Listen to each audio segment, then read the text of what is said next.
پابند سلاسل از قلم مرجان کتب۔ السلام علیکم دادا جان۔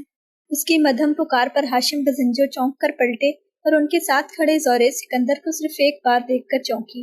میزاب اور باقی سب کے کاروبار کے تمام معلومات سے وہ پوری طرح باخبر تھے۔ وعلیکم السلام، کیسی ہو تم؟ ٹھیک ہو نا؟ اس کو دونوں بازوؤں سے تھام کر انہوں نے ایسی پریشانی سے کہا کہ میزاب کو اپنے چہرے کی آزردگی اور تھکان چھپانی پڑی۔ میں بالکل ٹھیک ہوں، بس جانثار، آہستگی سے کہہ کر چہرہ جھکاتے ہوئے اس نے زوریز سکندر کو چونکا دیا۔ کیسی ہیں آپ مس میزاب؟ حادثے کا سنا تو فوراً چلا آیا، ساتھ ہی آپ کے بھائی کی رہائی اور صلح پر مبارکباد بھی قبول کریں۔ مسکرا کر کہتے ہوئے اس نے مختلف رنگوں کا بکے اس کی جانب بڑھایا۔ دالان میں کرسیوں پر بیٹھے لوگوں نے گردنیں پھیر پھیر کر دلچسپی سے ان دونوں کو دیکھا۔ یہ ذکی کو دینا چاہیے۔ ہاتھ بڑھائے بغیر اس نے نرمی سے لمبی میز کی کرسی پر اپنی ماں سے ناز اٹھواتے ذکی کی جانب اشارہ کیا۔ ایک پل کو زوریز سکندر کے چہرے کی مسکراہٹ سمٹی۔ مائی بیڈ۔ دوبارہ سے اسی خوش دلی سے مسکراتے ہوئے اس نے بکے ذکی کی جانب بڑھایا، جسے اس نے دانتوں کی نمائش کروا کر تھام لیا۔ زیبی بیٹا، بیٹھو نا یہاں۔ امینہ چچی کا بس نہیں چل رہا تھا ورنہ اس کے واری صدقے جاتی۔ معلوم تھا کہ ذکی اس کی کوششوں سے ہی باہر ہے، حالانکہ جانتی نہیں تھی میزاب کا بس چلتا تو 5-6 سال کے لیے اندر کروا دیتی، مگر خیر ہم یہاں بدمزگی نہیں پھیلاتے۔ عباس کی طبیعت کیسی ہے؟ ہاشم بزنجو نے اس کے برابر آ کر پریشانی سے پوچھا۔ وہ ان کے لیے کئی بار اپنی وفاداری ثابت کر چکا تھا اور دوسری بار جان کی پرواہ کرتے ہوئے ان کا اور ان کے خاندان کا تحفظ کیا تھا۔ اس کے مشکور اور ممنون تھے۔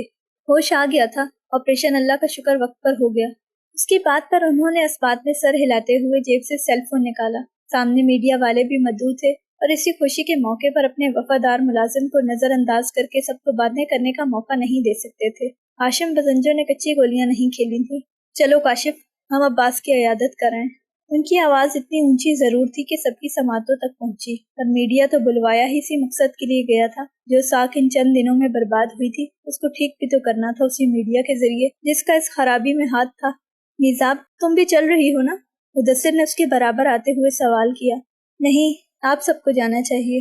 نرمی سے نفی کرتے ہوئے اس نے ہاشم بزنجو کو ٹھٹکا دیا۔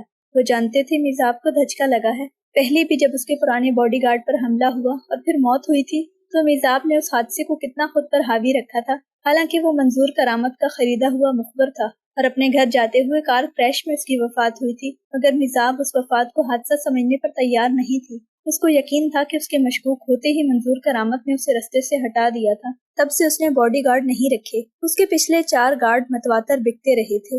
کوئی زخمی ہوتا تب بھی وہ خود کو اس سب کا الزام دیتی۔ تم کیوں نہیں جا رہی؟ رفعت شیراز کے تنکتے سوال پر اس نے یوں ہی کلائی پر وقت دیکھا۔ میں ہی جانثار کو ہسپتال لے کر گئی تھی اور میں ہی اس کے 2 گھنٹے کے آپریشن اور بے ہوشی کے دوران وہاں تھی۔ ان کے چپتے سوال کا جواب بڑے تحمل سے آیا۔ تم کب سے خوار ہو رہی ہو، آرام کر لو۔ مدثر کے کہے جانے پر بغیر کچھ کہے ہاشم بزنجو سے معذرت کر کے وہ اندر کی جانب بڑھ گئی۔ عباس پر حملے نے اس کے اعصاب کو اندر سے ہلا کر رکھ دیا تھا۔ یکے بعد دیگرے ہونے والے ان واقعات نے اس کو چونکا کے تشویش میں پہلے ہی مبتلا کر رکھا تھا۔ کوئی تھا جو اس کے خاندان اور اس کو نقصان پہنچا کر ذلیل و رسوا کرنا چاہتا تھا، مگر کون؟ یہ جتنے بھی واقعات ہوئے تھے، یا عام کاروباری لڑائی یا منظور کرامت جیسی کسی دشمن کی بس کی بات نہیں تھی۔ اس کے گرد گھیرا تنگ کیا جا رہا تھا، مگر کون تھا اتنا عیار، ذہین، پھونک پھونک کر قدم رکھنے والا دشمن؟ کوئی اس کی جڑیں کاٹ کر اس کو پورے قد سے گرانے کے لیے سر دھڑ کی بازی لگا رہا تھا۔ میں سازشوں میں گھرا ایک یتیم شہزادہ، کوئی چھپا ہوا خنجر میری تلاش میں ہے۔ داجی اور باقی سب گھر والوں نے کال کر کر کے ہمیں ہلا رکھا ہے۔ اس کو خاموشی سے کھڑکی سے باہر دیکھتے پا کر جواد نے پھر سے آتی رحمان بخش سنجرانی کی کال دیکھ کے سیل فون کی جلتی اسکرین اس کی جانب لہرائی۔ عباس نے چہرہ پھیر کر بیزاری سے اسے دیکھا۔ یا اٹھا لے یا کاٹ دے، میرا مغز مت کھانا۔ اس کی چنچلاہٹ پر جواد جو کال اٹھانے لگا تھا ٹھٹک گیا۔ کیا ہوا؟ طبیعت ٹھیک نہیں؟ زیادہ درد ہو رہا ہے؟ وہ یہی سمجھا، ظاہر ہے آپریشن کو ہوئے ابھی گھنٹے ہی کتنے ہوئے تھے۔ کیا ٹائم ہو رہا ہے؟ اس کی بات نظر انداز کر کے سوال کیا گیا۔ 11 بج چکے ہیں۔ شجا کو اتنی مشکل سے میں نے گھر بھیجا ہے۔ جواد کی بات پر اس نے پریشانی سے چہرہ واپس پھیر لیا۔ اسے ہوش میں آئے کئی گھنٹے گزر چکے تھے اور اس نے ایک بار بھی میزاب کو نہیں دیکھا تھا۔ وہ اس کی عیادت کے لیے ابھی تک آئی کیوں نہیں؟ آپ ابھی کمفرٹیبل ہیں تو آپ کے مہمان آئے ہیں، ان کو بھیج دوں؟ یہ سرکاری ہسپتال نہیں تھا کہ مریض سے ملنے کا مخصوص وقت ہو، یہ انٹرنیشنل ہاسپٹل تھا۔ VIP وارڈ میں مریض سے پوچھ کر ملنے والے لوگوں کو اندر آنے دیا جاتا تھا۔ اس وقت